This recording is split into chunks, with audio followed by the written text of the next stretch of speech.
မင်္ဂလာပါဘောဘောများတပည့်တော်တည်တင်တာလေးမေးချောင်းဝင်ပြပါဗျာမြတ်စွာဘုရားကိုဖြစ်လျာဘဝတိုင်းမှာဒေဝဒတ်ကအဖြတ်ဘက်ကြီးပဲ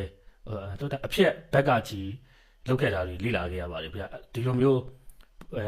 အဲ့ဒါဘလို့အတိတ်ကံတွေကြောင့်ဘဝတိုင်းမှာစုံကြရတာလေဗျာတဲ့မေးလို့ရင်းကတော့ဘုရားလောင်းတဲ့ဒေဝဒတ်ကဘဝတိုင်းဘာကြောင့်စုံရတာလဲ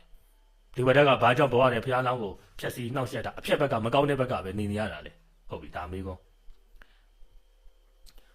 ကဒါလွဲချက်ရှိပါတယ်ဘဝတိုင်းဒေဝဒတ်နဲ့ဘုရားလောင်းမစုံပါဘူးလေးတိတ်ကဘာတိတ်မှာဘဝတွေမရင်နိုင်ဘူးဒေဝဒတ်နဲ့ဘုရားလောင်းမစုံတဲ့ဘဝတွေပုံများပါတယ်တခါတလေစုံတဲ့အခါဒေဝဒတ်နဲ့ဘုရားလောင်းစုံတဲ့အကြောင်းဘုရားဟောတာဒီမစုံတဲ့ဘဝတွေမှမဟောတာဆိုတော့ဘုရားဟောခဲ့တဲ့စုံတဲ့ဘဝတွေပဲကိုကလေးလာပြီးဘဝတွေဘုရားလောင်းနဲ့ဒေဝဒတ်နဲ့စုံနေထင်နေပဲမဟုတ်ဘူးမစုံတဲ့ဘဝတွေကပိုတော့များသည်တန်တရားရှိကြီးမှလေဘုရားလောင်းနဲ့ဒေဝဒတ်ကမစုံတာပုံများပါတယ်စုံတဲ့ဘဝကနည်းနည်းပဲရှိတာပါအဲ့ရှိခဲ့တယ်ဆိုတာလေအဲ့ရှိခဲ့တဲ့ဘဝတိုင်းမှာလေဘာကြောင့်ဒေဝဒတ်ကအဖြတ်ဘက်ကပဲနေလဲဆိုတော့ဘုရားလောင်းနဲ့ဒေဝဒတ်ကလည်းဒါပစ္စည်းကဗုဒ္ဓလောင်းသူကလေဘုရားလောင်းနဲ့ဘုန်းတော်ဒါဂေါတမမြတ်စွာဘုရားနဲ့မစုံတဲ့ဘဝတွေဆိုရင်တော့သူလည်းသူ့တော်ကောင်းလိုပဲနေတယ်သူလည်းပါရမီပြည့်နေတာပဲလေကောင်းတာတွေသူ့မှာရှိပါတယ်အမြဲတမ်းဒေဝဒတ်ကသူ့အလောင်းတော်ဘဝတွေလည်းအမြဲတမ်းစွန့်နေတာမဟုတ်ကောင်းတာတွေလည်းသူလုပ်ပါတယ်ဘုရားလောင်းနဲ့ရွဲကုန်တဲ့ဘဝတုန်းကဖြစ်ခဲ့တဲ့အညိုးအဲ့အညိုးကြောင့်ဒီမကောင်းတဲ့အစွဲတာပေါ့နော်အခုကိလို့ပြောရင်ဘုရားလောင်းကမုန်းနေတယ်ရန်ညိုးဖွဲ့တယ်ရန်ညိုးဆွဲမုန်းဆွဲပေါ့ဒီအစွဲကြီးကြောင့်သူနေတော့ကောင်းတယ်ကောင်းမယ်အမြဲတမ်းအစိုးတာလုပ်နေတာမဟုတ်ဘူးဒီဘက်ကဘုရားလောင်းနဲ့တွေ့လိုက်ပြီဆိုရင်တော့ဘုရားလောင်းရဲ့စန့်ကျင်ဘက်ကိုလုပ်တာဘာလို့လဲအတိတ်ဘဝရဲ့ရန်ညိုးအစွဲကြောင့်မုန်းဆွဲကြီးကြောင့်ဘုရားလောင်းကလည်းဘဝတော်တော်များများမှာဖြူနေတဲ့အတွက်သူကမဲလိုက်ရတာဘီလိန်ဖြစ်သွားတာအဲ့လိုဘုရားလောင်းဆိုတော့နှောက်ယှက်ဘာလို့လဲအတိတ်ဘဝရဲ့ရန်ညိုးတွေကြောင့်လောကမှာဒီကနေ့မှလည်းရှိရလေတချို့လူတွေအခုမှမြင်ဘူးလားတခါမှမမြင်ဘူးတဲ့သူတွေဒါပေမဲ့မြင်လိုက်တာနဲ့ကိုမုန်းနေတဲ့သူတွေရှိတယ်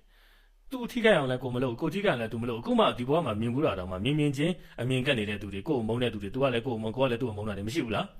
ရှိတယ်အဲ့ဒါတချို့ကြောင့်လည်းမြင်ချင်းခင်တာဗျာခင်လိုက်တာဆိုတာဒါကြောင့်အတိတ်ဘဝကိုနဲ့မိတ်ဆွေတွေဖြစ်ခဲ့တာတွေအမျိုးတော်ခဲ့တာတွေညီကောင်မောင်တို့ဖြစ်ခဲ့တာတွေမိသားစုဝင်တွေဖြစ်ခဲ့တာတွေပေါ့ဒီဘဝမှာပြန်တွေ့တဲ့အခါကျတော့ခင်ဘူးတလို့မြင်ဘူးတလို့စသည်ဖြင့်ဖြစ်တယ်အဲ့ဒါကြတော့ဒါအတိတ်ဘဝကောင်းတဲ့အစွဲပေါ့နော်အတိတ်ဘဝနီးစပ်တဲ့ဘဝတွေအထုံးအခုဒေဝဒတ်လူကြတော့အဲ့လိုမျိုးမကောင်းတဲ့အစွဲ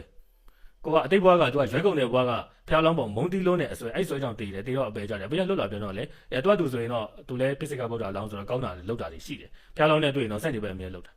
နော်အမြဲတမ်းစက်နေပဲလောက်တယ်ဆိုတာကသူ့ရဲ့မကောင်းတဲ့အစွဲကြီးကြောင့်ပါဒါကဒေဝဒတ်အကြောင်းရလို့ဒေဝဒတ်နဲ့အမြဲတွေ့တာရလို့မဟုတ်ဘူးဒါတစ်ခါတလေမှတွေ့တာပြီးတော့အရှင်အာနန္ဒာလောင်းတော်ရှင်သာရိပုတ္တရာလောင်းတော်တို့နဲ့လည်းဘုရားလောင်းကဘဝတချို့ဘဝတွေမှာစုံခဲ့တယ်ရှိတယ်မစုံတဲ့ဘဝတွေကပုံများတယ်ဒါလေးလည်းသိထားစေချင်တယ်တန်တရားကအရှိဒီမစုံတာတွေကိုတော့ဟောစရာအကြောင်းမရှိတော့ဘုရားကတော့ထဲ့မှာဟောတာပေါ့နော်စုံတဲ့ဘဝလေးတွေပဲဟောတဲ့ဟာကိုဘဝတန်းစုံတယ်လို့မထင်လိုက်နဲ့ကဲဟုတ်ပြီ